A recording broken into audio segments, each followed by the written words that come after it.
Students, I hope all of you are fine. So students, as you know that we have completed first two chapters of mathematics for 10th class. Now we are going to start chapter number 3, that is pair of linear equation in two variables. And same as the previous two videos, we will see only the most important questions in this video. So let's start.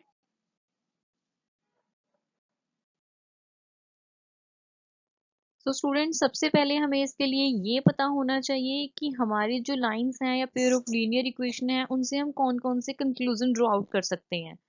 First of all बेटा, अगर हमारे पास दो linear equations given है, जैसे कि आप table में देख सकते हो x minus two y equal to zero, 3x plus four y minus 20 is equal to zero. हमें ये पता होना चाहिए इनमें a1 क्या है, b1 क्या है, a2 क्या है, b2 क्या है, c1 c2 क्या है। जो भी बेटा हमारा x का कोफिशिएंट होता है उसको हम a1 फर्स्ट इक्वेशन में एंड सेकंड इक्वेशन में जो x का कोफिशिएंट है दैट इज a2। ऐसे ही बेटा फर्स्ट इक्वेशन में जो y का कोफिशिएंट रहेगा that is b1, second equation में जो y का कोफिशिएंट रहेगा that is b2 and without any coefficient जो हमारे पास नंबर होगा वो हमारा c1 और c2 होगा।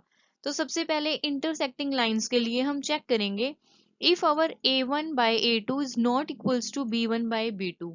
तो बेटा लाइंस जो है वो इंटरसेक्टिंग होंगी और उनका एग्जैक्टली वन सोल्यूशन होगा।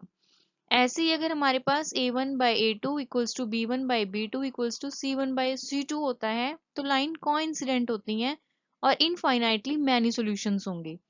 एंड थर्ड, अगर a1 upon a2 equals to b1 upon b2 है but it not equals to c1 upon c2, then हमारी लाइंस जो हैं वो पैरेलल होंगी और उनका कोई भी सॉल्यूशन नहीं होगा। इनके अलावा इंटरसेक्टिंग कोइंसिडेंट लाइन, पैरेलल या फिर exactly one solution, many solution या नो सॉल्यूशन, हमें ये भी पता होना चाहिए कि कब हमारी लाइन जो है वो कंसिस्टेंट होंगी और इनकंसिस्टेंट होंगी। तो देखते हैं बेटा। बेटा if our lines are intersecting तो हमारा जो पेयर ऑफ लीनियर इक्वेशन है उसका कंसिस्टेंट पेयर होगा। अगर लाइंस पैरेलल हैं तो inconsistent and if many solutions हैं तो भी बेटा कंसिस्टेंट होगा। तो आपने ध्यान रखना है अगर सिंगल पॉइंट पे इंटरसेक्ट कर रही हैं, इंटरसेक्टिंग लाइन है या फिर यूनिक सॉल्यूशन है तो भी कंसिस्टेंट पेयर, अगर कोइंसिडेंट है मैनी सॉल्यूशन है तो भी कंसिस्टेंट पेयर, अगर पैरेलल और नो सॉल्यूशन होगा तभी इनकंसिस्टेंट होगा। अब देखते हैं कि इसके क्वेश्चंस किस टाइप से आपको मिलेंगे एग्जाम में।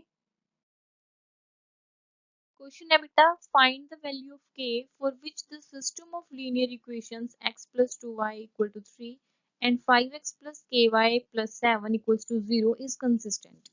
इसमें हमें बेटा दिया हुआ है, आपको कंसिस्टेंट भी गिवन हो सकता है एग्जाम में, इनकंसिस्टेंट भी गिवन हो सकता है, या फिर आपको ये भी गिवन हो सकता है बेटा that the pair of linear equation has no solution, unique solution या इनफाइनाइटली मैनी सॉल्यूशंस।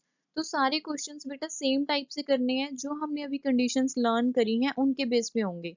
तो हमें देखना है हमारा pair of linear equation consistent कब होता है। a1 by a2 it's not equal to b1 by b2 जो है वो consistent pair of linear equation है। तो इसमें बेटा हम क्या करेंगे, हमें पता है a1 हमारे पास x का कोफिशिएंट 1, b1 2 है एंड c1 -3 है। एंड -3 क्यों लिया बेटा, क्योंकि जब हम 3 को इक्वेशन में इक्वल्स टू के लेफ्ट हैंड साइड लेके आएंगे तो साइन चेंज हो जाएगा। जब हम इस गिवन इक्वेशन को ax plus b x plus c के फॉर्म में चेंज करेंगे, देन जैसे हमारी सेकंड इक्वेशन गिवन है तो सेकंड इक्वेशन में बेटा a2 5, b2 k and c2 हमारे पास 7 हो जाएगा। फिर हम कैसे लिख सकते हैं, 1 by 5 equals to 2 by k not equals to -3 by 7। So यहाँ से हम कैसे कंक्लूड कर सकते हैं, पहली जो दो हमारे पास टर्म है 1 बाई के इक्वल्स टू 2 बाई के को क्रॉस मल्टीप्लाई करके हमारे पास k की वैल्यू आ जाएगी बेटा 10।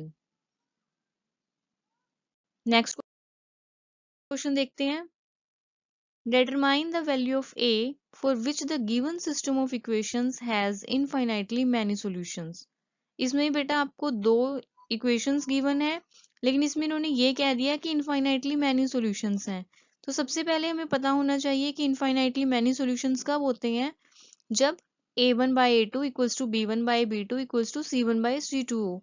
तो हम इसमें सबकी वैल्यूज पुट कर लेंगे, a1 हमें पता है 2 है, b1 हमें पता है 3 है एंड c1 7 है।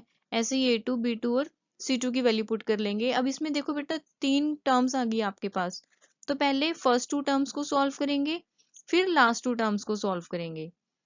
तो फर्स्ट 2 टर्म्स को सॉल्व करने से हमारे पास जैसे ही क्रॉस मल्टीप्लाई करेंगे बेटा क्या आ जाएगा, लास्ट में a की वैल्यू 7। फिर हम लास्ट 2 टर्म्स लेंगे, इसको भी सॉल्व करेंगे, तो हमारे पास a की वैल्यू यहाँ से भी जो है वो 7 आ जाएगी। आपको इस चैप्टर में मिलेंगे दो method, that is substitution method और एलिमिनेशन मेथड, जिनके क्वेश्चन आपको जो है वो एग्जाम में मिल सकते हैं। सबसे पहले हम सब्स्टिट्यूशन मेथड को देखेंगे कैसे सॉल्व करेंगे with the help of an example, फिर हम एलिमिनेशन मेथड देखेंगे। तो बेटा सब्स्टिट्यूशन मेथड के लिए क्वेश्चन देख लेते हैं। In a shop the cost of 2 pencils and 3 erasers is 9 and the cost of 4 pencils and 6 eraser is 18. Find the cost of each pencil and each eraser. आपको बेटा 2 पेंसिल और 3 eraser की cost दे रखी है 9, 4 pencil and 6 eraser की cost दे रखी है 18। आपको इसमें एक इक्वेशन बनानी है। तो सबसे इजीएस्ट ट्रिक जो है कि हमें एक्स वाई क्या लेट करने हैं वो क्या है, सबसे पहले आपने चेक करना है क्वेश्चन में फाइंड क्या करना है आपने। अब इस क्वेश्चन में हमें फाइंड करना है हर एक पेंसिल की और इरेजर की कॉस्ट। तो बेटा हम पेंसिल की कॉस्ट को एक्स लेट कर लेंगे और इरेजर की कॉस्ट को वाई लेट कर लेंगे। तो हमारे पास दो इक्वेशंस बनेंगी, 2x + 3y = 9 and 4x + 6y = 18। अब हमें फर्स्ट स्टेप क्या करना है, हमें फर्स्ट इक्वेशन को लेना है और इसमें से x की वैल्यू फाइंड करनी है। जैसे इसमें हमारे पास x की वैल्यू आ जाएगी बेटा 9 - 3y/2। अब इस x की वैल्यू को सेकंड वाली इक्वेशन में पुट कर देना है। सेकंड इक्वेशन है 4x + 6y = 18। अब यहाँ पे x की जगह हमने वो वैल्यू सब्स्टिट्यूट कर देनी है। तो यहाँ से हमारे पास देखो क्या आ रहा है आंसर में, 18 = 18। इट मीन्स इस इक्वेशन का कोई एक सोल्यूशन नहीं है, बहुत सारे इनफाइनाइट मैनी सोल्यूशंस हैं, क्योंकि यहाँ पे जो है आंसर वो है सेम आ गया। नेक्स्ट क्वेश्चन देखते हैं। The sum of a two-digit number and the number obtained by reversing the digit is 66. If the digits of the number differ by 2, find the number. How many such numbers are there? तो बेटा हमें number find करना है और कितने number हैं। सबसे पहले हमें नंबर फाइंड करना है, तो हम लेट कर लेंगे कि जो नंबर है 2 डिजिट नंबर हमें गिवन है क्वेश्चन में, तो जो टेंस प्लेस पे और वाई यूनिट्स प्लेस पे जो हमारे डिजिट्स हैं वो एक्स और वाई हैं। तो हमारा जो फर्स्ट नंबर बनेगा वो बेटा क्या बनेगा, 10x + y। क्यों बनेगा, क्योंकि हमारे पास जो भी 2 डिजिट नंबर होते हैं हम उनको कैसे लिखते हैं, जैसे सपोज 56 है, हम 56 को कैसे लिखेंगे, 50 + 6।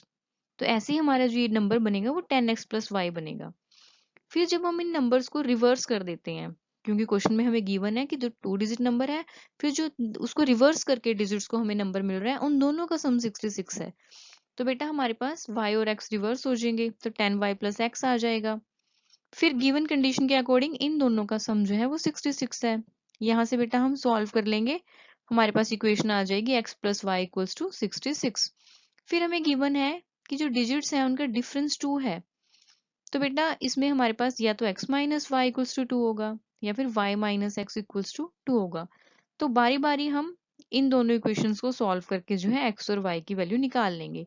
आप सब्स्टिट्यूशन एलिमिनेशन किसी भी मेथड से सॉल्व कर सकते हो, जब भी आपको क्वेश्चन में नहीं गिवन है कि आपने कौन सा मेथड यूज करना है।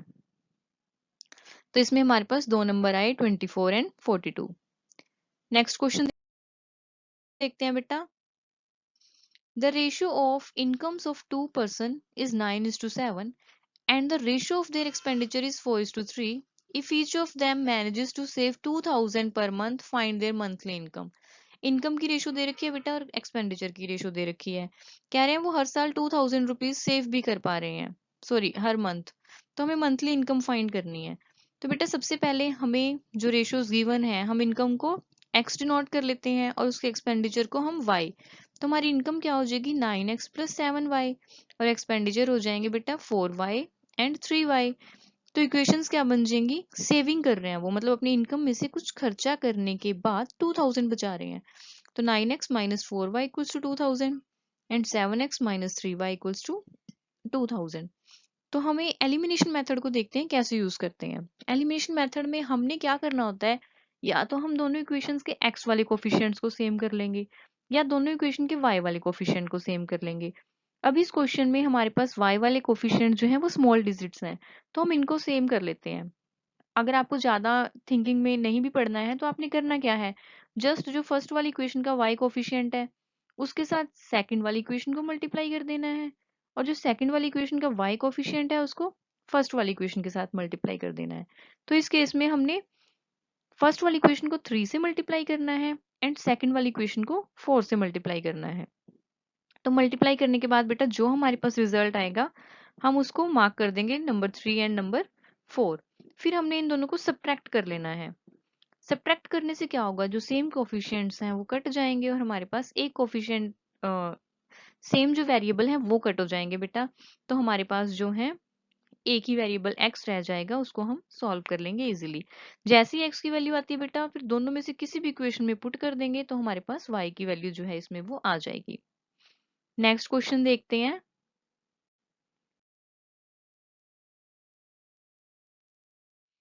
The taxi charges in a city consist of a fixed charge together with the charge for the distance covered। कि एक टैक्सी चार्ज जो है एक सिटी में उसके पास जो टैक्सी के चार्जेस लग रहे हैं वो फिक्स्ड चार्ज प्लस जितना डिस्टेंस कवर कर रहे हैं उतने चार्जेस लग रहे हैं। अगर 10 किलोमीटर कोई पर्सन चल रहा है तो 105 रुपीज पे कर रहा है, एंड अगर कोई 15 किलोमीटर ट्रैवल कर रहा है तो वो 155 पे कर रहा है। हमें फाइंड करना है कि जो फिक्स चार्जेस कितने हैं और पर किलोमीटर चार्जेस कितने हैं। एंड नेक्स्ट हमें फाइंड करना है कि अगर एक पर्सन को 25 किलोमीटर ट्रैवल करना है तो कितने चार्जेस पे करने होंगे। तो इसमें बेटा हमें वही फिक्स्ड और पहले फिक्स्ड और चार्ज पर किलोमीटर फाइंड करना है, तो हम दोनों को एक्स और वाई लेट कर लेंगे। ठीक है, अकॉर्डिंग टू क्वेश्चन हमें दे रखा है कि अगर कोई पर्सन 10 किलोमीटर चल रहा है मतलब एक्स फिक्स चार्जेस तो उस पर लग ही रहे हैं, तो x plus 10 y is equal to 105। अगर कोई 15 चल रहा है तो x plus 15 y is equal to 155। तो बेटा बाय एलिमिनेशन मेथड दोनों इक्वेशंस को सब्ट्रैक्ट करेंगे, एक्स और वाई की वैल्यू जो है वो हमारे पास आ जाएगी। फिर हमें जो क्वेश्चन में पूछा गया है 25 किलोमीटर के लिए, तो हमारे पास इक्वेशन बनती है बेटा 25 किलोमीटर के लिए कि x plus 25y is equal to क्या आएगा। तो x की वैल्यू इसमें पुट करो 25 के साथ y की वैल्यू पुट करो, तो आंसर जो है वो हमारे पास आ जाएगा।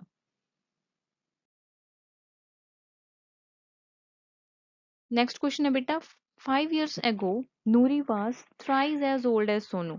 कि नूरी जो है वो थ्राइस थी सोनू की एज की। 10 years लेटर 10 साल बाद नूरी जो है वो ट्वाइस हो जाएगी सोनू की एज की। How old are Noori and Sonu, इनकी एज फाइंड करनी है। तो पहले दोनों की एज को एक्स वाई लेट कर लेते हैं बेटा। फिर 5 साल पहले इनकी एज क्या होगी, 5 साल पहले बेटा एक्स वाई -5 और वाई -5, दोनों की एज में से 5 5 years कम हो जाएंगे। फिर अकॉर्डिंग टू क्वेश्चन हमें क्या गिवन है, Noori was thrice as old as Sonu. तो नूरी की एज लिख के इक्वल्स टू थ्राइस सोनू की एज लिख देंगे। ये हमारे पास इसको सॉल्व करके फर्स्ट इक्वेशन आ जाएगी बेटा। सेकंड उन्होंने कहा है 10 years लेटर, मतलब दोनों की एज जो है वो 10 10 years ऐड हो जाएगी। उसके बाद बेटा दोनों की एज में 10 10 years ऐड करने के बाद हमें गिवन है that Noori will be twice as old as Sonu. Noori twice होगी सोनू की, तो नूरी की age equals to twice of Sonu's age. यहाँ से भी एक इक्वेशन आ जाएगी। तो बेटा वन और टू दोनों इक्वेशंस आ गई हैं। एलिमिनेशन मेथड से दोनों को हम माइनस कर देंगे तो हमारे पास y की वैल्यू और x की वैल्यू आ जाएगी। Thank you students, I hope कि आप सबको बहुत अच्छे से समझ आया होगा। अगर फिर भी किसी को कोई डाउट है that they may ask me any time. Thank you.